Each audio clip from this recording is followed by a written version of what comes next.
Assalamualaikum warahmatullahi wabarakatuh. Perkenalkan, nama saya Mutia Azmi Nadiroh, NIM B10612011045 dari Prodi Ekonomi Islam kelas B. Pada video kali ini saya akan menyampaikan tentang sejarah pemikiran ekonomi Islam di masa Ibnu Taimiyah.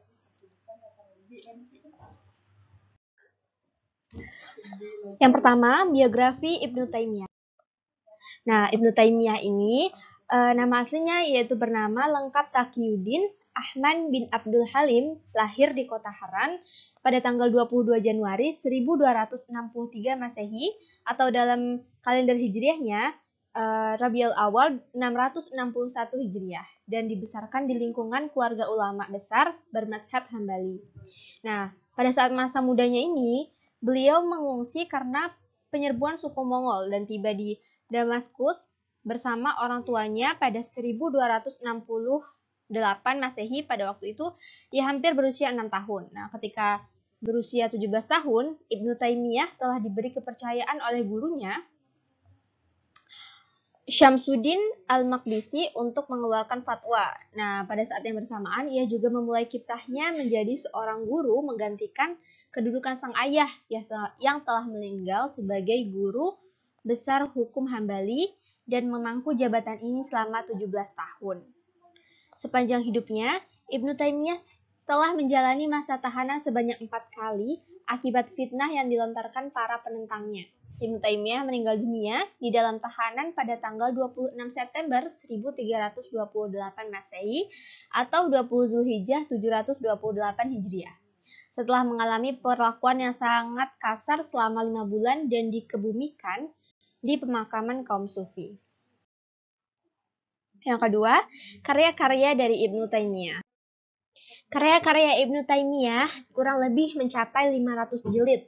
Di antara karyanya tersebut yang terkenal adalah yang pertama, kitab Al-Rad ala al-Mantiqiyin atau jawaban terhadap para ahli mantiq. Yang kedua, Manhaj al-Sunnah al-Nabawiyah atau metode sunnah Nabi. Yang ketiga, Majmu' al-Fatwa atau kumpulan fatwa. Dan masih banyak lagi buah pena yang dihasilkan oleh Ibnu Taimiyah yang hampir semuanya berisikan kritik terhadap segala paham aliran-aliran agama Islam yang menurutnya tidak sesuai dengan Al-Quran dan As-Sunnah. Kemudian yang ketiga, pemikiran dan kebijakan ekonomi Islam ala Ibnu Taimiyah.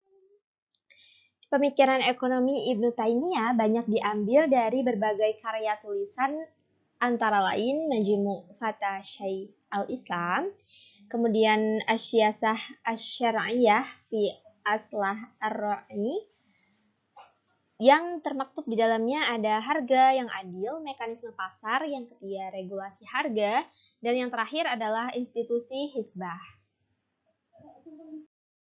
Yang pertama adalah harga yang adil. Nah, harga adalah proses yang berjalan atas dasar gaya tarik-menarik antara konsumen dan produsen, baik dari pasar output atau barang, ataupun input dari faktor-faktor produksi. Ada pula yang mengartikan harga adalah sejumlah uang yang menyatakan nilai tukar suatu unit benda tertentu. Sedangkan harga yang adil merupakan nilai barang yang dibayar untuk objek yang sama diberikan pada waktu dan tempat diserahkannya barang tersebut. Konsep harga yang adil pada hakikatnya telah ada dan digunakan sejak awal kehadiran Islam. Nah, Al-Quran sendiri sangat menekankan keadilan dalam setiap aspek kehidupan umat manusia. Oleh karena itu, adalah hal yang wajar jika keadilan juga diwujudkan dalam aktivitas pasar, khususnya dalam harga. Berkaitan dengan ini, Ibnu Taimiyah membahas harga yang adil dalam dua bagian, yaitu yang pertama, iwat al-misl, yaitu pergantian yang sama merupakan nilai harga sepadan dari sebuah benda menurut adat kebiasaan. Kompensasi yang setara diukur dan ditaksir oleh hal-hal yang setara tanpa ada tambahan dan pengurangan.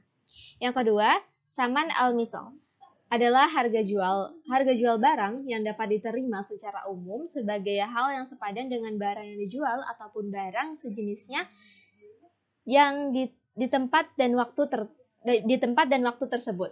Konsep harga adil menurut Ibnu Taimiyah hanya terjadi pada pasar kompetitif. Tidak ada pengaturan yang mengganggu keseimbangan harga kecuali jika terjadi suatu usaha-usaha yang mengganggu keseimbangan, yaitu kondisi di mana semua faktor produksi digunakan secara optimal dan tidak ada idle. Dikarenakan harga pasar kompetitif merupakan kecenderungan yang wajar. Jika masyarakat menjual barang dagangannya dengan harga normal, kenaikan harga dipengaruhi oleh kurangnya persediaan barang karena menurunnya suplai barang.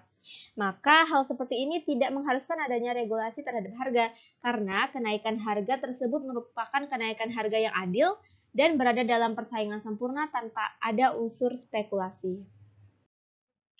Yang kedua, mekanisme pasar. Ibnu Taimiyah menyebutkan dua sumber persediaan, yakni produksi lokal dan impor barang-barang yang diminta. Perubahan dalam suplai digambarkannya sebagai kenaikan atau penurunan persediaan barang-barang yang disebabkan oleh dua faktor tersebut. Faktor yang mempengaruhi permintaan serta konsekuensinya terhadap harga menurut Ibnu Taimiyah, yang pertama, keinginan masyarakat terhadap jenis barang yang berbeda dan selalu berubah-ubah. Yang kedua, jumlah peminat terhadap suatu barang.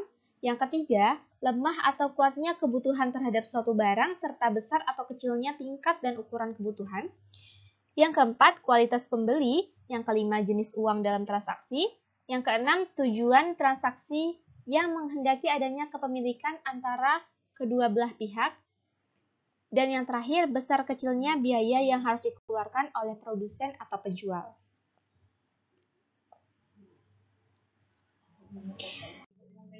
Yang ketiga, regulasi harga.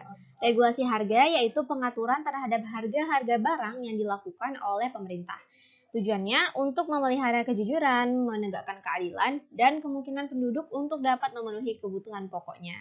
Ibnu Taimiyah membedakan dua tipe pengaturan atau regulasi harga, yaitu yang pertama, regulasi harga yang tidak adil dan cacat hukum, di antaranya pengaturan yang termasuk kezaliman, penetapan harga yang dilakukan pada saat kenaikan harga-harga terjadi akibat persaingan pasar bebas, yakni kelangkaan atau kenaikan. Pasar yang tidak sempurna misalnya, adanya monopoli makanan atau barang-barang kebutuhan dasar lainnya, sehingga menimbulkan kerugian para penjual yang lain. Dengan adanya monopolistik, harga tidak lagi ditentukan oleh pasar, tetapi ditentukan oleh satu penjual yang menguasai pasar. Nah, tentu saja hal itu dapat merugikan berbagai kelangkaan. Pada kondisi terjadinya ketidaksempurnaan pasar, Ibnu Taimiyah merekomendasikan penetapan harga oleh pemerintah. Yang kedua, regulasi harga yang adil dan dibolehkan. Dalam kitabnya Al-Hisbah, penetapan harga diperlukan untuk mencegah manusia menjual makanan dan barang hanya pada kelompok tertentu dengan harga yang ditetapkan sesuai keinginan mereka. Sebelum menetapkan kebijakan penetapan harga, terlebih dahulu pemerintah harus melakukan musyawarah kepada masyarakat terkait. Anggota masyarakat lain juga diperkenankan menghadiri musyawarah sehingga dapat membuktikan pernyataan mereka. Pemerintah juga harus meyakinkan mereka pada suatu tingkat harga yang dapat membantu mereka dan masyarakat luas sehingga mereka menyetujuinya. Harta tidak boleh ditetapkan tanpa persetujuan dari mereka. Yang keempat, institusi Hizbah.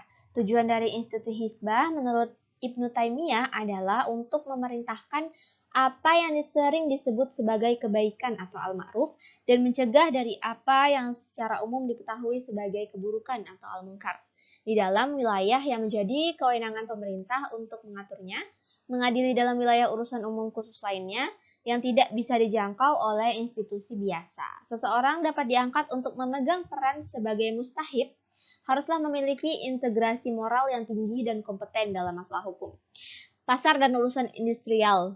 Melalui Hizbah, negara menggunakan lembaga itu untuk mengontrol kondisi sosioekonomi secara komprehensif atas kegiatan perdagangan dan praktik-praktik ekonomi, seperti mengawasi industri, jasa profesional, standarisasi produk, penimbunan barang, dan praktik riba. Selain itu, mustahib juga perlu mengawasi perilaku sosial penduduk, pelaksanaan kewajiban agama, dan kerja pemerintahan.